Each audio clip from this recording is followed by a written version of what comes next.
नहमदुहु व नसल्ली अला रसूलिहिल करीम अम्मा बाद फ़ाऊज़ु बिल्लाहि मिनश शैतानिर रजीम बिस्मिल्लाहिर रहमानिर रहीम। मैं हूँ प्रोफेसर हकीम इसहाक सुल्तान और अपने यूट्यूब चैनल से आपको खुशामदीद कहता हूँ। दोस्तों, आज हम बात करेंगे यरकान के बारे में। इसके बारे में आमतौर पर एक मिथ है कि यरकान गर्मी की वजह से होता है। क्या ये ठीक है या इसकी कोई और वजह हो सकती है? यरकान कितनी किस्मों का होता है? क्या हर तरह के यरकान का इलाज हम एक ही तरह की दवा से करते हैं? और बच्चों के अंदर यरकान जो है वो क्यों होता है? इस तरह के मुख्तलिफ सवालात जो हैं अक्सर मेरे मरीज़ जो हैं वो मुझसे पूछते रहते हैं। तो मैं आज इसलिए इसको बड़ी वज़ाहत के साथ आपको बताऊँगा कि यरकान क्या होता है। दोस्तों, हमारे जिस्म के जितने खुलियात हैं उनकी एक अपनी नॉर्मल लाइफ़ होती है और इस तरह हमारे जिस्म के अंदर पाए जाने वाले खून के जो सुर्ख ज़र्रात हैं, इन्हें आरबीसीज़ कहते हैं, उनकी भी एक अपनी नॉर्मल लाइफ़ होती है। और उनकी नॉर्मल लाइफ क्या होती है? 120 डेज़ होती है, 120 दिन होती है। जब वो 120 दिन पूरे कर लेते हैं तो फिर वो डिस्ट्रॉय हो जाते हैं, वो डेड हो जाते हैं। और जब वो टूटते हैं तो उनके नतीजे के तौर पर एक मादा पैदा होता है जिसे हम बिलीरुबिन कहते हैं। आप जब इंसान सेहतमंद होता है तो ये जितने ज़रात टूटते हैं उनसे जितना भी बिलीरुबिन बनता है, जिगर उसको खाली करता रहता है और इस तरह जिस्म के अंदर बिलीरुबिन की एक नॉर्मल मिकदार जब हमेशा रहती है, यानी वो तकरीबन 0.5 से लेकर 1.00 तक नॉर्मल होती है। लेकिन अगर किसी वजह से जिस्म के अंदर बिलीरुबिन की मिकदार बढ़ जाए, यानी खून के अंदर मिकदार बढ़ जाए, तो हम उसको यरकान कहते हैं। दोस्तों, यरकान की बुनियादी तौर पर 3 अक़साम होती हैं।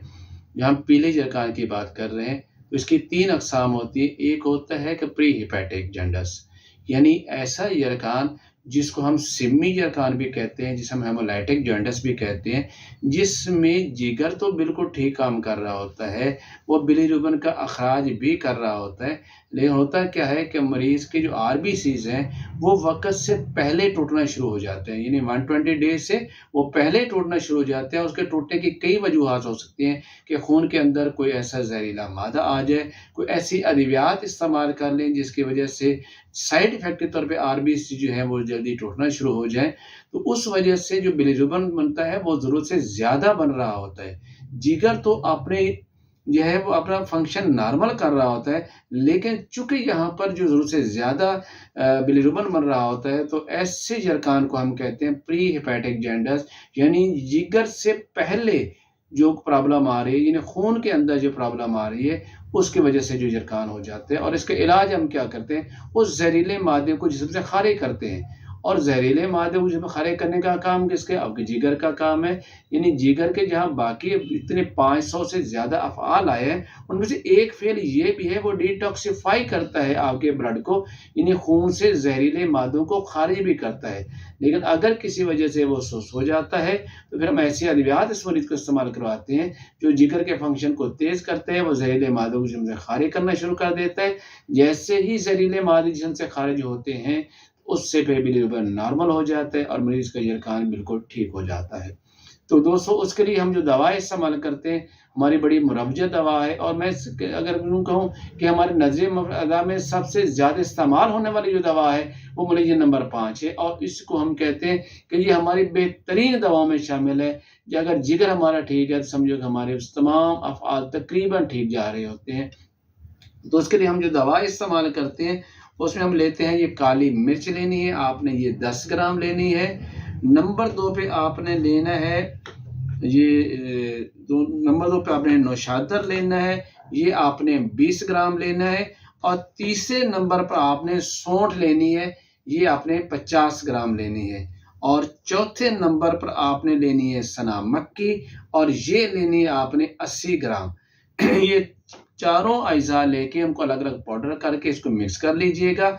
और जो बड़े लोग हैं उनको आपने ये नहीं चाय वाली आधी चम्मच दिन में 3 से 4 दफ़ा सादा पानी के साथ, यानी बॉयल्ड पानी के साथ देंगे या शरबत बजूरी के साथ आप इस्तेमाल करवा सकते हैं। जो छोटे बच्चे होते हैं, यानी 5 साल से लेकर तकरीबन 12-13 साल या 15 साल की उम्र के जो बच्चे होते हैं, उनको आप चाय वाली चम्मच का चौथा हिस्सा दिन में 4 दफ़ा देते हैं। 1 हफ्ते के अंदर ये प्री हेपेटिक जॉन्डिस जो है ये बिल्कुल ठीक हो जाता है। अब दूसरे नंबर पर हमारे पास वो पेशेंट आते हैं जिनको जो है बिलीरुबिन तो आरबीसी तो नॉर्मल तरीके से टूट रहे थे, अपनी लाइफ पूरी कर रहे थे, बिलीरुबिन तो नॉर्मल मिकदार में बन रहा था, लेकिन जिगर के खुलियात के अपने अंदर सोजिश आ जाने की वजह से जो है ऐसे मरीजों को यरकान हो जाता है, यानी जिगर जो है वो बिलीरुबिन को खारिज जिस्म से कर नहीं पा रहा होता अपने सोजिश की वजह से। तो ऐसे लोगों के लिए हम जो दवा देते हैं, बड़े सादा सी ये दवा है, उसमें हमने लेना हल्दी, मुलट्ठी, सौंफ, ये 3 चीज़ें लेनी है। हल्दी, मुलट्ठी, सौंफ, ये 3 चीज़ें लेकर आपने ने बराबर वज़न में पीस के रख लेना है और बड़े लोगों को चाय वाली आधी चम्मच सुबह दोपहर शाम दे दें, और अगर छोटे बच्चे हैं तो चाय वाली चम्मच का चौथा हिस्सा सुबह दोपहर शाम देंगे। तो चंद 1 हफ्ते इस्तेमाल करवाने से इनका जो पीला यरकान जो जिगर की सोजिश की वजह से होता है, जिसमें ना सिर्फ बिलीरुबिन है वो जिसकी नॉर्मल वैल्यू मैंने आपको बताई थी 0.5 से 1.00 तक होती है, जब इससे बढ़ जाती है 3 या 4 या 5 या 6 तक चली जाती है, तो उस वक्त जिगर के कुछ एंजाइम्स होते हैं जिनमें एसजीपीटी, एसजीओटी कहते हैं, ये भी बढ़ रहे होते हैं, जिसकी बुनियाद पे हम कह सकते हैं कि ये जो प्रॉब्लम आ रही है जिगर की खुलियात की सोजिश की वजह से आ रही है। तो जिगर की खुलियात की सोजिश को उतारने के लिए हमारे पास सबसे बेहतरीन जो दवा है वो हल्दी, मुलट्ठी, सौंफ है, या ये इस्तेमाल करवाया जाए तो ये मरीज़ का सिर्फ 1 हफ्ते के इस्तेमाल से पीला यरकान जो जिगर की सोजिश की वजह से होता है ये बिल्कुल ठीक हो जाता है। बल्कि हम इसको कहते हैं हेपेटाइटिस ए। हाँ, जिसकी मैं बात कर रहा था कि अक्सर लोगों को जो यरकान होता है वो कहते हैं ये गर्मी की वजह से होता है। दोस्तों ये बिल्कुल मिथ है, चाहे गर्मी हो चाहे सर्दी हो, मरीज़ को जब भी यरकान पीला होगा जिगर की खराबी की वजह से जो होगा वो हेपेटाइटिस ए वायरस की वजह से होता है। और ये हेपेटाइटिस ए वायरस जो होता है, अगर इसका प्रॉपर इलाज कर लिया जाए तो ये 2 हफ्तों के अंदर बिल्कुल नेगेटिव हो जाता है, और ये ज़्यादा क्रॉनिक नहीं होता और जिगर को ज़्यादा ख़राब भी नहीं करता। यानी इसकी वजह से ना तो जिगर सिकुड़ता है और ना ही जिगर का कैंसर होता है। ये वैसे ही अगर चिकनाइयों का परहेज़ कर लिया जाए, पानी का इस्तेमाल ज़्यादा कर लिया जाए, मुनासिब खुराक का इस्तेमाल कर लिया जाए, तो ये 2 हफ्तों के अंदर खुद ब खुद ये नेगेटिव हो जाता है। और तीसरे जो हमारे पास यरकान की किस्म आती है इसे हम कहते हैं पोस्ट हेपेटिक जॉन्डिस, यानी जिसके अंदर बिलीरुबिन भी नॉर्मल बन रहा था, जिगर जो वो भी नॉर्मल तरीके से काम कर रहा था, वो बिलीरुबिन को एक्सक्रीट भी कर रहा था, जिस्म से ज़हरीले मादे खारिज भी कर रहा था, लेकिन जिगर से आगे जो बाइल डक्ट्स होती हैं, अगर उनके अंदर कोई ऑब्स्ट्रक्शंस आ जाए, उनमें कोई रुकावट आ जाए, उनमें सोजिश की वजह से आ जाए या पथरी की वजह से आ जाए या पित्ते की पथरी वहाँ से नाली के अंदर आ जाए, और जब वो वहाँ पर आ जाते हैं तो उसकी वजह से जो यरकान होते हैं हम इसे कहते हैं पोस्ट हेपेटिक जॉन्डिस, या हम इसे ऑब्स्ट्रक्टिव जॉन्डिस भी कहते हैं, यानी यरकान सुद्दी हम उसे कहते हैं। कोई सुद्दा आ जाए, सुद्दे से यहाँ मुराद क्या है, कोई पथरी बन जाए या किसी वजह से वो नाली ब्लॉक हो जाए, तो उस वजह से जो यरकान होगा उससे हम कहते हैं पोस्ट हेपेटिक जॉन्डिस। तो फिर इसमें हमने क्या दवाइयाँ देनी है, वो दवाइयाँ जो पथरी को तोड़कर खारिज करने वाली होती हैं। और तिब्बे यूनानी के अंदर मैं समझता हूँ इसके जो सबसे सादा आसान तरीन नुस्खा है वो आपको मैं बता देता हूँ। उसमें आपने लेना है कि कलमी शोरा लेना है, आपने बिलफर्ज ये आपने 50 ग्राम लिया है। दूसरे नंबर पर आपने लेना है जोखार, ये भी आपने 50 ग्राम लेने हैं। और तीसरे नंबर पर आपने लेना है यहाँ पर नौशद्दर, ये भी आपने 50 ग्राम लेना है। और चौथे नंबर पर आपने लेना है रहमत खताई, ये भी 50 ग्राम लेनी है। चारों चीज़ें कौन कौन सी चीज़ें, कलमी शोरा, जोखार, नौशद्दर, रहमत खताई और ये जोखार, ये 4 चीज़ें आपने बराबर वज़न में लेनी है। बड़े लोगों को फिर वो चाय वाली आधी चम्मच दिन में 4 दफ़ा शरबत वज़ूरी के साथ दे दें, सादा पानी के साथ दे दें। तो इससे क्या होगा कि ये जो सुद्दा है, ये जो पथरी है वो खारिज हो जाएगी और इससे मरीज़ का यरकान बिल्कुल ठीक हो जाएगा। अब हम बात करते हैं कि काला यरकान हेपेटाइटिस बी या सी जो है वो एक वायरस है, हेपेटाइटिस बी वायरस या हेपेटाइटिस सी वायरस की वजह से होता है। और तिब्बे कदीम ने कहा है कि ये सौदा की ज़्यादती की वजह से होता है, ये तेज़ाबियत की ज़्यादती की वजह से होता है। ये इसमें मरीज़ की आंखें जो है वो पीली नहीं होती, बल्कि मरीज़ की आंखें क्या होता है वो गंदली और हल्की सी स्याही मैल हो जाती है। मरीज़ की ज़बान जो होती है वो हल्की सी स्याही मैल होना शुरू हो जाती है, उसके चेहरा जो है वो हल्का सा स्याही मैल होना शुरू हो जाता है, और यही दरअसल ख़तरनाक होता है। इसी वजह से आगे चल के जिगर का कैंसर हो जाया करता है। तो तिब्बे कदीम ने इसका इलाज क्या किया है, उसने कहा है कि सौदा का ज़्यादती होते तो सौदा को अगर जिस्म से खारिज कर दिया जाए तो ये पीला यरकान, ये काला यरकान, ये हम हेपेटाइटिस बी या हेपेटाइटिस सी कहते हैं, ये अल्हम्दुलिल्लाह बहुत जल्दी ठीक हो जाता है अगर मरीज़ परहेज़ के साथ दवाई खाए। और उसके लिए हमारे पास दवा क्या है? हमारे पास सबसे पहले आपने लेना है हंज़ल, जिसे हमने तुम्मा कहते हैं, जिसे आप ये लेना है, आप ये लेके आपने 50 ग्राम लिया। दूसरे नंबर पे आपने लेना है मुसब्बर, ये क्वार गंदल के जो है गूदे को खुश्क करके ये चीज़ बनाई जाती है, जिसे हम मुसब्बर या एलोवेरा कहते हैं, ये 50 ग्राम लेना है। और तीसरे नंबर पर आपने राई असली या राई सुर्ख लेनी है, ये 100 ग्राम लेनी है। यानी हंज़ल 50 ग्राम, मुसब्बर 50 ग्राम और राई असली 100 ग्राम, इनको पाउडर करके रख लें। बड़े जो लोग हैं उनको 500 मिलीग्राम का कैप्सूल सुबह शाम देना है, और जो छोटे बच्चे हैं उनको 250 मिलीग्राम का कैप्सूल सुबह शाम देना है। और चंद हफ्ते इस्तेमाल करवाने के बाद जब दोबारा इसका पीसीआर करवाएंगे, आपको खुद पता चल जाएगा कि हेपेटाइटिस बी या सी वायरस जो है उसका लोड कितना कम हो गया है। और चंद हफ्ते के इस्तेमाल से आप देखेंगे कि हेपेटाइटिस बी और हेपेटाइटिस सी दोनों नेगेटिव हो जाते हैं। वो पीसीआर में ये आ जाता है कि वायरस इज़ नॉट डिटेक्टेड। अब इसमें एक मिथ ये भी पूछी होती है कि लोग समझते हैं कि अगर किसी को पीला यरकान बार-बार हो रहा है, तो क्या वो काले यरकान में भी तब्दील हो जाता है? दोस्तों, ये भी बिल्कुल गलतफ़हमी है। जैसे मैंने आपको पहले बताया कि पीला यरकान वो हेपेटाइटिस ए वायरस की वजह से होता है। कभी hepatitis A virus hepatitis B या सी में कन्वर्ट हो ही नहीं सकता। तो किस तरह पीला यरकान जो काले यरकान में तब्दील होगा? काला यरकान जिसे हम कहते हैं वो हेपेटाइटिस बी और सी वायरस की वजह से होता है, जबकि पीला यरकान हेपेटाइटिस ए वायरस की वजह से होता है। तो लिहाजा ये भी एक गलतफ़हमी है कि जिन लोगों को बार-बार पीला यरकान हो रहा होता है, उनको काला यरकान, वो पीला यरकान काले यरकान में तब्दील हो जाता है। ऐसी कोई बात नहीं है, ये गलत अफ़वाह है जो लोगों तक फैलाई गई है। अब लास्ट में हम बात करते हैं, कई बच्चे हम देखते हैं जब पैदा होते हैं उनको 2 से 3 दिन के अंदर उनको यरकान हो जाता है।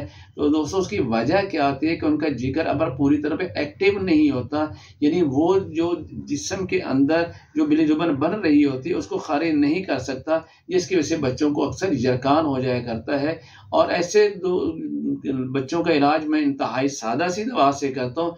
4 से 5 दिन अगर ये दवा बच्चों को दी जाती है तो उसका ये पीला यरकान ठीक हो जाता है। तो ये दवा जो है वो जिगर को एक्टिव कर देती है और बच्चे का यरकान जो है वो सिर्फ 4 से 5 दिन के अंदर ठीक हो जाता है। और उसके लिए मैं इस्तेमाल क्या करवाता हूँ, ये फटकड़ी है, इसे हम फटकड़ी सफ़ेद कहते हैं। ये पाउडर करके रख लें और आधी रत्ती या उससे भी कम मिकदार के अंदर बच्चे को माँ का दूध लेके 1 चमची माँ के दूध के अंदर 1 रत्ती का चौथा हिस्सा यानी 2 चावल आप ये फटकड़ी उसमें मिक्स करके उस बच्चे को दिन में 1 दफ़ा जो आपने पिला देनी है। 4 से 5 दिन आप ये पिलाएंगे तो बच्चा जिसको यरकान होता है, पैदाइशी यरकान हो जाता है, पैदा होने के 3 से 4 दिन के बाद जो यरकान होता है वो अल्हम्दुलिल्लाह 3 से 4 दिन दवाई इस्तेमाल करने से वो बच्चा बिल्कुल ठीक हो जाता है। तो ये थी यरकान के बारे में मालूमात जो मैं आप लोगों तक पहुँचाना चाहता था।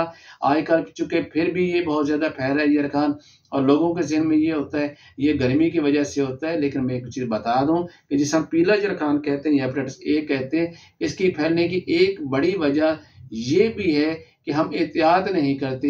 यानी घर में अगर किसी एक बच्चे को पीला यरकान हो गया है तो दोस्तों ये यरकान फैलने के 2 तरीके होते हैं। एक तो ये थूक के ज़रिए फैलता है और दूसरा ये आपके स्टूल जो है उसके रास्ते ये खारिज होता है। अगर किसी वजह से वो स्टूल जो है वो खेतों में चला जाए और वहाँ पर अगर वो फसलों में चला जाता है और सब्जियों में चला जाता है, यार वो सब्जियाँ वगैरह जब कोई इंसान इस्तेमाल करता है इसमें वो हेपेटाइटिस ए वायरस मौजूद होता है तो उस वजह से भी उसको ये यरकान हो जाता है। लेकिन घर के अंदर ये तमाम अफराद को यरकान क्यों होता है? जैसे मैंने बताया कि ये यरकान जो है वो सलाइवा के ज़रिए, थूक के ज़रिए फैलता है। तो अक्सर होता है यरकान वाला बच्चा जो है फर्द जो है घर का है वो पानी पीता है, गिलास रख लेता है, थोड़ा सा पानी पड़ रहा है, साथ वाला बंदा बैठा उसी गिलास को उठा के पी लेता है। तो चूँकि वो वायरस थूक के ज़रिए फैला था, पानी में आ गया था, अब वही वायरस जिस बंदे ने पानी पिया उसके अंदर भी चला गया और उसको भी यरकान हो गया। इस तरह वो हम इसको कहते हैं आपने चावल, खिचड़ी, साबूदाना, दलिया वगैरह खाना है और बच्चे ने वो चम्मच जो मरीज़ यरकान वाले मरीज़ वो चम्मच रख दिया और किसी ने उसी चम्मच को पकड़ा और वो चावल खाने शुरू कर दिए। उस चम्मच के साथ जो उसका थूक लगा होता है उसके अंदर वायरस मौजूद होता है तो उस बंदे को भी यरकान हो जाता है। यानी घर में अगर ये 2 एहतियातें की जाएँ यानी जरखान, पीले जरखान वाले मरीज़ जो है, उसकी जो इस्तेमाल की चीज़ें हैं, जैसे उसका गिलास है, उसकी चम्मच है, उसका प्लेट है, उसको इस्तेमाल ना किया जाए जब तक उसका जरखान ठीक नहीं हो जाता, तो बचा जा सकता है। अगर वो करेंगे, ये परहेज़ नहीं करेंगे, तो घर के जितने अफ़राद भी होंगे, वो भी पीले जरखान में शिकार हो जाएँगे और हम ये कहते रहेंगे, ये सबको गर्मी हो गई है। नहीं दोस्तों, ये गर्मी से नहीं होता, ये हमेशा हेपेटाइटिस वायरस ए की वजह से होता है और ये थूक के ज़रिए ही फैलता है, जिसकी वजह से घर के तमाम अफ़राद इसका शिकार हो जाते हैं। उम्मीद है आज की वीडियो आपको बहुत पसंद आई होगी। Professor Hakim Ishaq Sultan from Lahore.